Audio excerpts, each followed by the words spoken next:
Well, happy Wednesday to everyone. Glad you are taking the time to join us for our midweek study as we're going through the book of Daniel.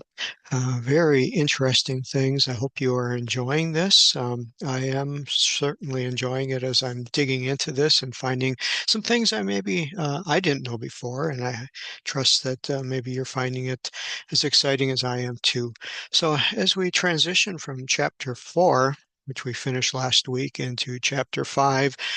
Just a quick recap is King Nebuchadnezzar had his 7 year insanity spell and wandered around as an animal, and his mind came back to him.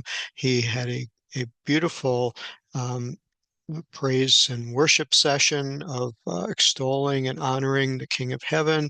And, the story about Nebuchadnezzar kind of ends right here in chapter 4. But we see as we start in chapter 5, there's a new king called Belshazzar, as you see as we begin chapter 5. And so we got to put in the place of the pieces, what happened when King Nebuchadnezzar was out for 7 years, who filled in for him. It appears that Belshazzar did. And who is this Belshazzar? So we have to jump into chapter 5. We see here that the king made a grate. And what I find interesting in the Aramaic is it uses the word I'm circling here, avad, which can mean to work, but is where the word for slavery comes from. Obviously, slavery is forced work, and I find interesting that the Aramaic uses that word avad or for slavery for to do. And so he is doing, and then the next word is lechem, which is the same as in Hebrew for the word of bread. It's actually where we get the word Bethlehem from, Beit Lechem, or house of bread. And so the king is having a great bread, basically, and they translate that as a feast for his lords. And he's talking about having thousands of his lords, and they were drinking wine by the thousand. So this is just really interesting. Let's take a look at who this Belshazzar is. And the sages here have quite a bit of commentary on him. It seems that when Nebuchadnezzar was deposed for those 7 years, his son, Belteshazzar, took over. But it wasn't just his son. There's a little bit of confusion here because of the way the text reads. And so the sages talk about that there was kind of like a co-kingdom. There was Belteshazzar, um, and I'm sorry, Belshazzar. Belteshazzar is Daniel's Babylonian name, so we want to make sure we don't get those two confused. But there was also another king called Nabonidus, and the two of them reigned together. And so they actually were able to document this in the archaeological records. There are writings called cuneiform documents, and this was the language of the Babylonians at that time. We do know that this was written in Aramaic, and so the cuneiform is another language that was used. And so sounds strange to us. It's sometimes can be confusing when we read about kingdoms, and we're so used to living in the Western culture, United States. We have had English as our main language from since the founding almost 250 years ago. But other countries do not enjoy or have that same understanding. They were there were a lot of conquerings going on of one kingdom conquering another kingdom. And when they would do that, they would bring their own language and own culture in. And so here we see in Babylon, there were different cultures, different languages, certain languages used for the official business in the palace, another language used by the common people out in the street, another language that's used in the ceremonies and in religion, which was their pagan religion.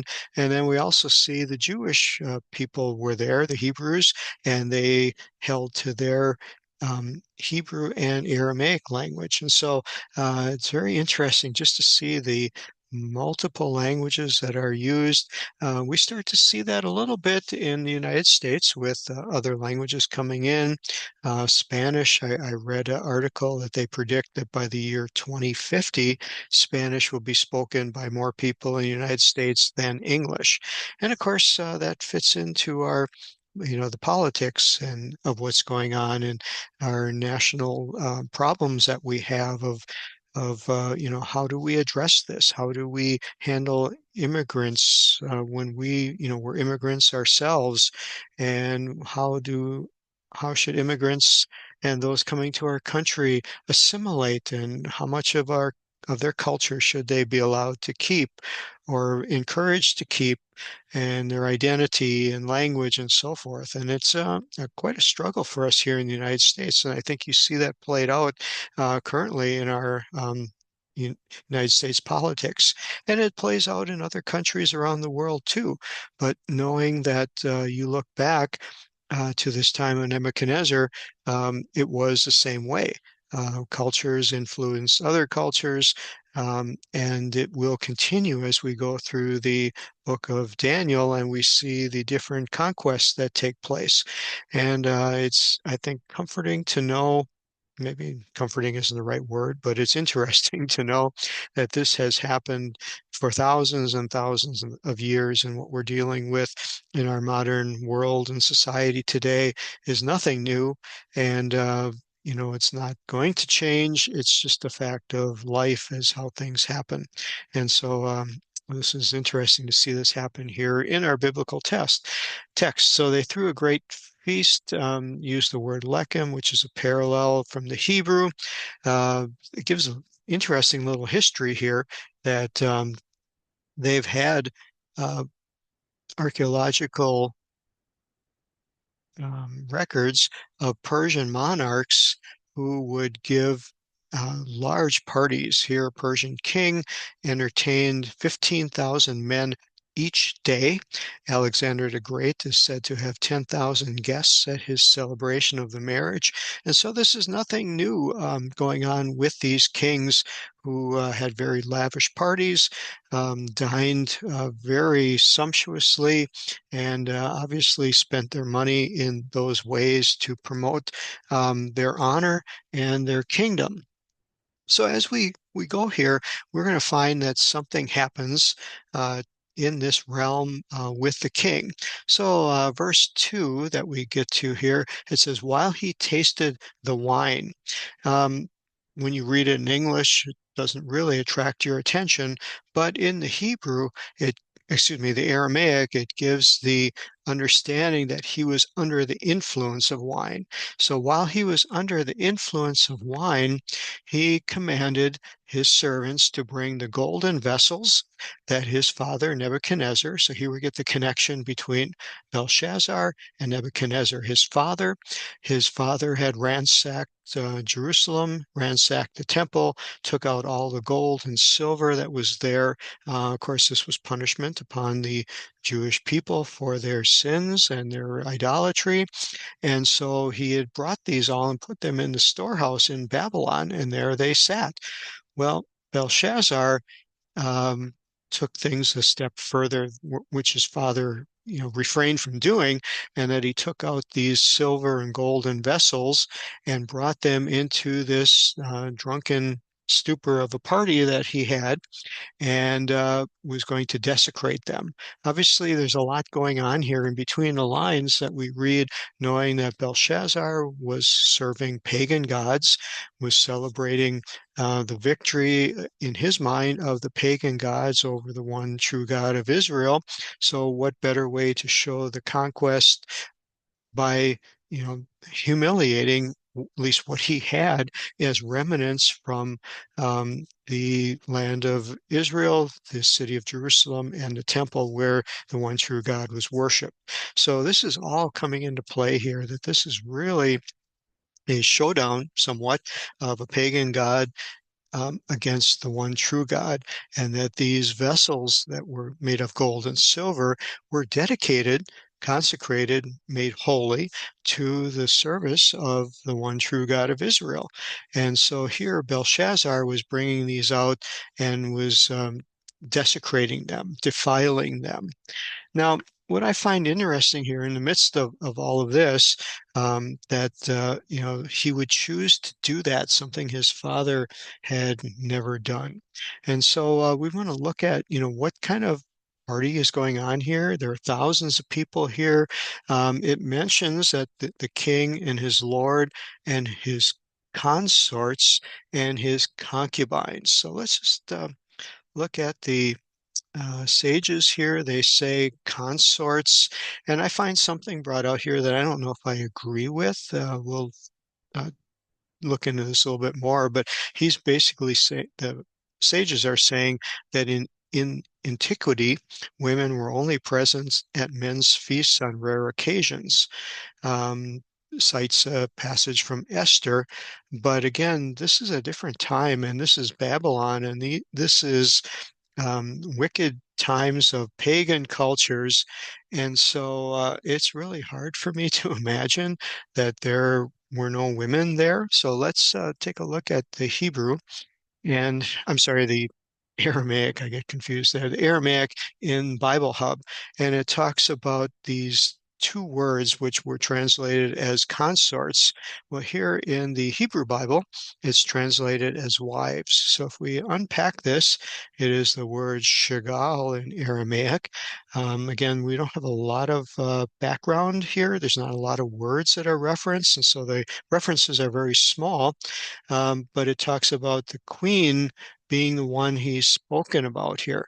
So what we can assume is that the king had his wife there, more likely wives, because this is in the plural. And we're going to find later that even his mother was there, potentially Nebuchadnezzar's wife. And so, again, a very small segment of which to unpack this, but we get the impression and understanding that his wife was there. Then it uses the word for concubines. So let's open up this word concubine, and it doesn't really come out and clearly give us an understanding like it would in the Hebrew. In the Aramaic here, it just says that this word, which is lachena, is translated as thus and so forth. So I find this very, very interesting. It gives us a little bit of biblical usage here.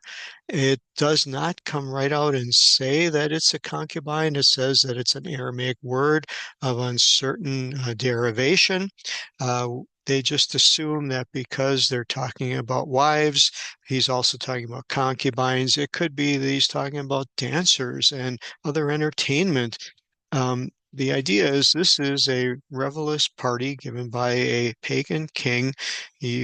I don't agree with the Jewish sages saying that there were not women there because that is what parties consisted of in those days, the reveling and so forth for the men that are there. And I'll let you come to your own conclusion and imagination when they're only using the words thus and so and therefore, meaning all of these that were there. And so we can only assume that this was quite a wild party and they're drinking, they're consorting, they're carousing, and this is what we think of when we think of Babylon and the wild things that went on there. So going back to our text again, we see that during this time of this feasting going on, they brought the golden goblets. They started drinking from them, the vessels that were taken out of the house of God, which were in Jerusalem, and they all began to drink them. And with this purpose of drinking, it says that they praised the gods of the gold and the silver and the brass and iron and wood and stone, basically all the gods that were in Babylon, all the pagan gods, the multiplicity of God. And then in the midst of this revelry, we get to verse 5. And it said, in the same hour came forth fingers of a man's hand and wrote over against the candlestick upon the plaster of the wall of the king's palace. And the king saw the palm of the hand that wrote. And the king's countenance was changed within him, and his thoughts affrighted him, and the joints of his loins were loose, and his knees smote together one against another. Wow, such descriptive language. I want to show you this word here, or phrases of words that says joints of his loins from the basic biblical Aramaic introduction to Aramaic, page 140. It says that the meaning of this is translated joints gave way. But the author of this Aramaic study guide says, since these limbs are, however, located in the loin area, it seems likely that the actual meaning are along the lines of he peed in his pants. And wow, okay, but we understand it. We know what that meaning is. We've used it as phraseology in our English. Why wouldn't they do the same in other languages? And obviously, the king is out of joint. The king has lost control, and of course, they feel this is his metaphor that he peed in his pants. So I'm going to leave you with that thought and imagery here. And as we go through this, I find it very, very interesting that here this hand comes up. So what I want to look at is there are some rich um, imagery, a lot of Renaissance type paintings and so forth that have been drafted on this. And so when I look on the internet and look at all these beautiful pictures that were created, we see, black and white images, we see color images. This is the one I really kind of like. Kind of pictures the king here. We see his servants around him. We see a banquet table. We see them holding the goblets of gold, objects of silver, and suddenly here on the wall in the plaster, there's a portion of a hand with no arm, and it's writing words, no pen, no paper. The images of the words are staying on the plaster as the hand is writing it, and obviously this sets the king into such great alarm. Um, what I thought of as I was, we're going to stop here with this first, but what I thought of is, what is God doing here?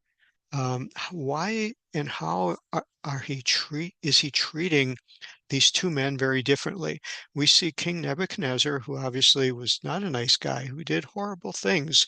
God shows great favor with Nebuchadnezzar, shows mercy upon him, allowing him to be kind of chastised, if you will, during his 7 years. Even though this seems like quite a harsh punishment, he didn't lose his life.